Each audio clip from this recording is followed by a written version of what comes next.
number 3, I would like to express my opinion that how the crime rates can be decreased in our country, that it has become the integrated part of society that individuals have to confront such kind of dilemma in their each and everyday life. So as you can also entirely perceive that if we are taking some actions in connection of the crime rates, that if something is happening in front of us, so we can also that taking some actions. And if I do a case that something was occurred in the Kolkata, a girl who was raped by some individuals. So it was the case which was occurred in the Kolkata, and the people of the society who were also doing the protest for that girl, for the society, for the justice of that girl, for the family of that girl. So a girl who was also doing the protest for that girl, she was also raped by those individuals.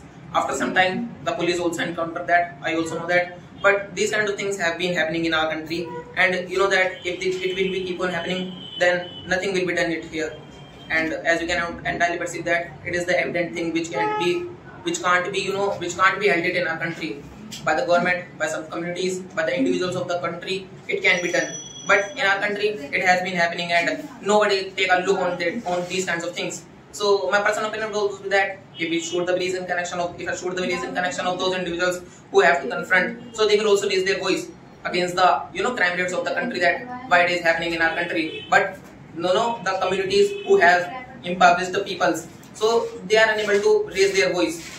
They will have to confront these kind of dilemma, and it will be happening with them. So as per my opinion, that the whole individuals who live in our society, they should be in the privilege, and if someone is not privileged, then our society will not able to run. So that's why it should be decreased, and some few steps are also taken by the government, but it can't be done that we have to take a large step for it, and if we take it, then it will be done. So if the crime rates will keep on happening like this, so that society, nothing will be done here.